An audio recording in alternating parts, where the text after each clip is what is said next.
Hello to you, all my jewelry maker friends. First, I want to thank all to vote for the next tutorial. And in this video, we are going to make this very beautiful bracelet. What we need to prepare, of course, a wire. The size of the wire is about 20 gauge. As the main picture, we need brass and steel. You could use silver instead of steel and also copper instead of brass. As brass has a golden color, I think it's a better choice. And continue, round nose pliers, chain nose pliers, wire cutter or flush cutter is necessary. I put the picture of a flush cutter here and you could see that wire cutter is a little bigger and a little harder to work with, but you could use both of them.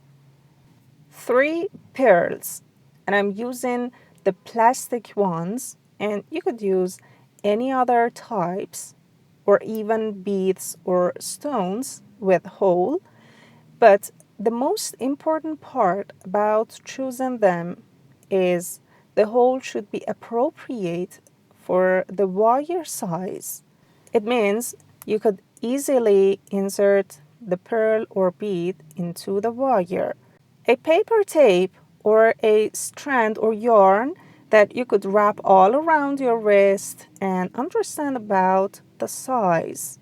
Let's start here. Open the paper tape, wrap it all around your wrist, and where it meets the starting point, unwrap it, and this would be the length of your wrist that you need for the measurements. If I put the ruler on, it's about 16 centimeters for my wrist. Pick up the brass wire, put it on this length, and determine 2 times of this size. And put about 4 or 5 centimeters for the tolerance. One of you, my friends, mentioned something about wire cutter, and I'm going to explain. As you can see, the wire cutter has 2 sides. One is concave, something like this, and one side is flat. If you put the flat side in front of you and cut the wire, the cut point is almost flat. But if you rotate the wire cutter or flush cutter, both the same, you could see the cut point is sharp. If you want to avoid this, you should pay attention to the side that you put the wire cutter on the wire. Now, make the start and ending points close together to find the midpoint of the whole length. Then put round nose pliers at that midpoint and squeeze 2 tails of this wire to have a loop and a tie like this. And then keep it with round nose pliers at somewhere near to the intersecting point and make 2 bends. And we need a space of about a 20 gauge wire in between because we are going to add another strand here. And if needed, make the wire straight with chain nose pliers, but keep the loop at the end. This is the structure till now. And pick up a 20 gauge wire again, put it in between and cut it out a little more than the length of this structure. Here I put the wire cutter so that the flat part faces the strand that I cut. Let's pull it to be all straight and put it in between. Just leave about 2 millimeters above here And pick up the 20 gauge steel wire because we are going to make a wrapping part at this ending point. So make a U shape and squeeze it well to be attached tight all around. You know that steel wire is initially a little harder than the rest of materials of wires, and if it's hard for you to deal with steel, you could also choose silver that is much more soft. When you've squeezed the first wrapping part and pushed with chain nose pliers, it's the time to continue this for about 3 times. After, this is the time to cut the extra parts out, and it's better to cut the both points of the strand at the same side. Also, don't forget to squeeze them well so that there wouldn't be any sharp edges left. Well done, the first wrapping part and the first joint is made. Let's pick up the paper tape.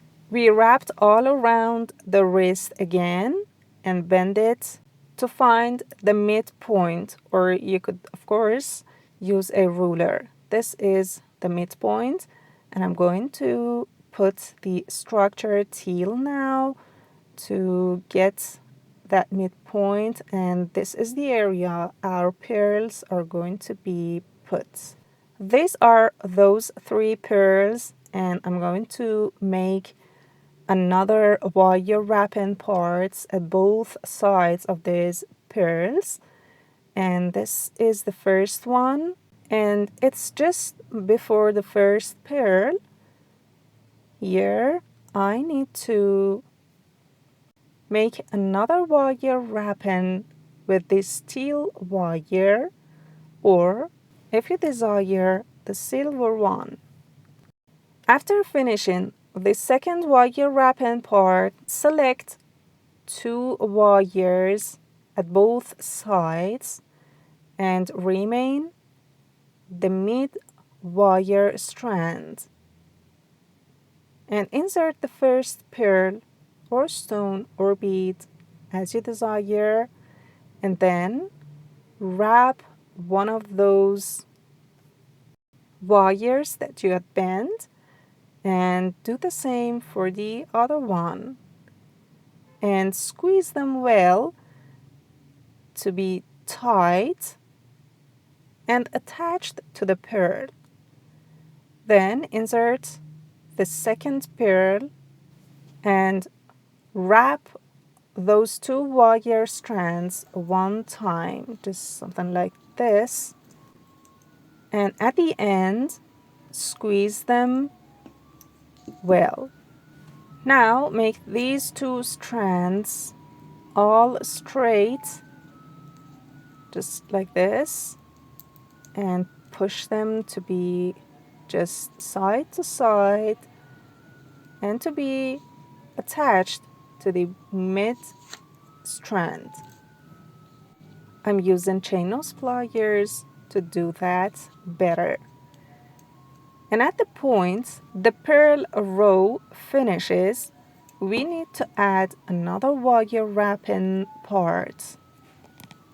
We repeat just these 2 wrapping parts we've made so far, and this is the result till now.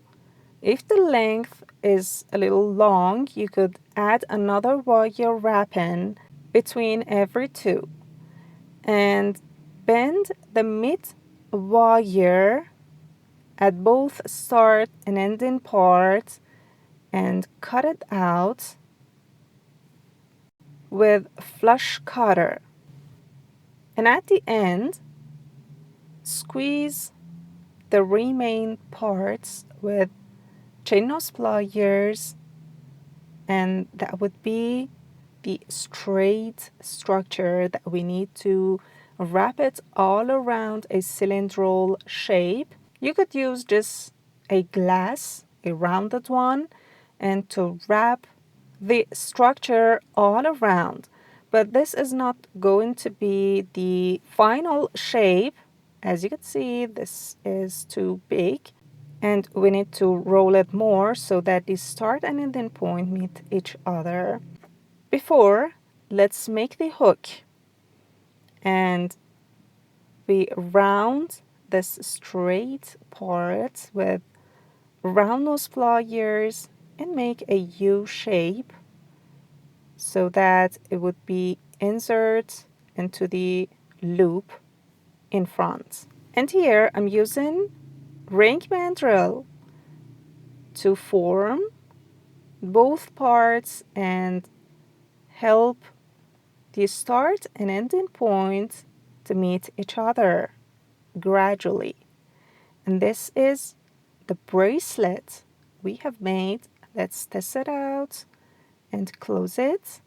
Well, that is so beautiful, and I use it day and night and look at it every time. Hope you had enjoyed this tutorial and like it as well. What did you think about this design? Drop your comments below for me. Thank you all. Take care.